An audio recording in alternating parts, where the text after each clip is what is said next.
bird over there. This is an average amount of plastic in this chip.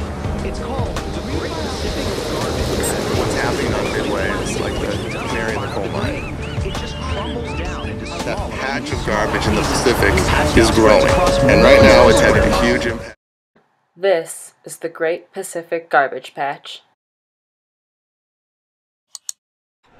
Every year, American plastic production releases 100 to 500 million tons of carbon dioxide into the atmosphere. Although our plastic production has grown 30 times since 1960, recycling has only grown by a factor of 2. Since most plastic isn't recycled, it ends up in places like landfills and the ocean. Continually producing more plastic adds greenhouse gases to the climate and builds up trash that can't decompose. Recycling saves 30% of carbon emission that original production creates and could help save marine animals from death zones like the Great Pacific Garbage Patch. This ocean landfill is located in the North Pacific Gyre. A gyre is a circular pattern of ocean currents, this one made up of the North Pacific, California, North Equatorial, and Kuroshio currents. Plastic that is discarded onto the ground and not properly recycled builds up and eventually makes its way to the ocean.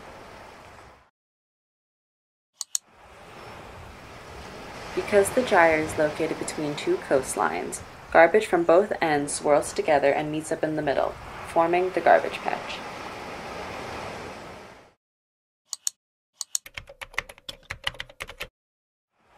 Scientists estimate that the garbage patch is roughly twice the size of Texas, with a depth of about 9 feet. Because plastic never fully decomposes, most of the patch is little bits of plastic, broken down by the ocean's currents to sizes under 10 millimeters. A study done found that there is more plastic bits in this area than plankton, and about 9% of fish were found to have some of these bits in their stomachs. And what does this mean for us? Well, as the food chain goes, the fish eats the plastic and we eat the fish.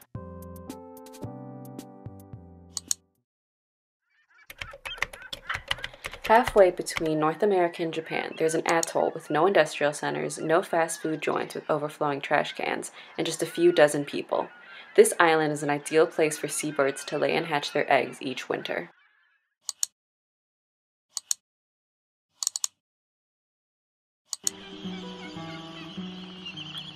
Photographer Chris Jordan traveled down to the atoll to see how the garbage patch was affecting these birds.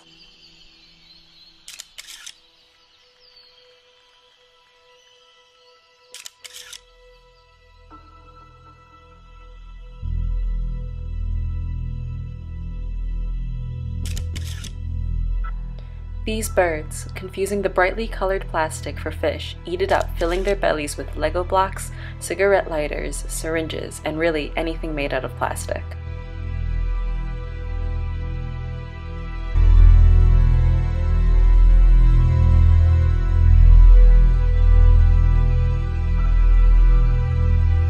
Do we have the courage to face the realities of our time?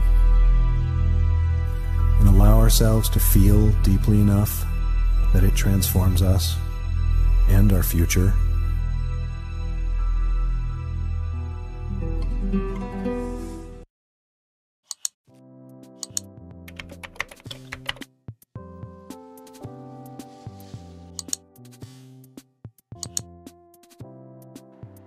Many cleanup projects like this one are underway to try and minimize the amount of plastic going into our oceans and food chain and bring the issue to public eye.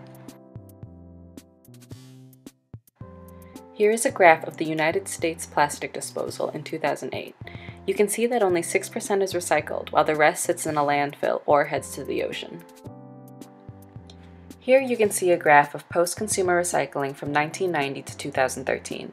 Although the millions of pounds collected has been growing, collecting 3,000 million pounds of plastic is nothing compared to the 300 billion produced annually.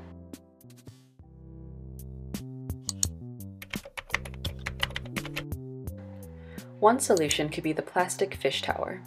Introduced at Ivolo's skyscraper competition in 2012, the tower is an orb that sits in the middle of the patch, sucking up plastic and reprocessing it.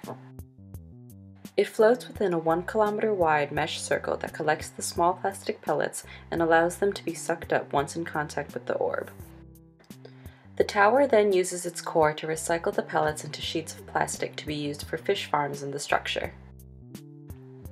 The buoyancy of the plastic fish farms is what will keep the orb afloat and will also act as a tourist attraction, bringing to light the atrocities of the Great Pacific Garbage Patch. Not only will recycling these plastics help the animals of the patch, it will help the climate as well.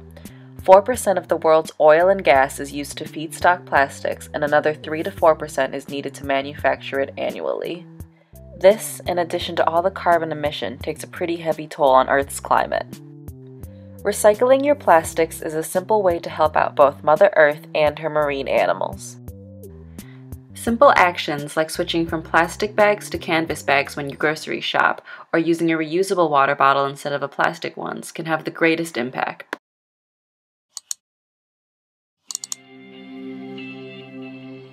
The ocean is our life source, and it's our job to keep it clean.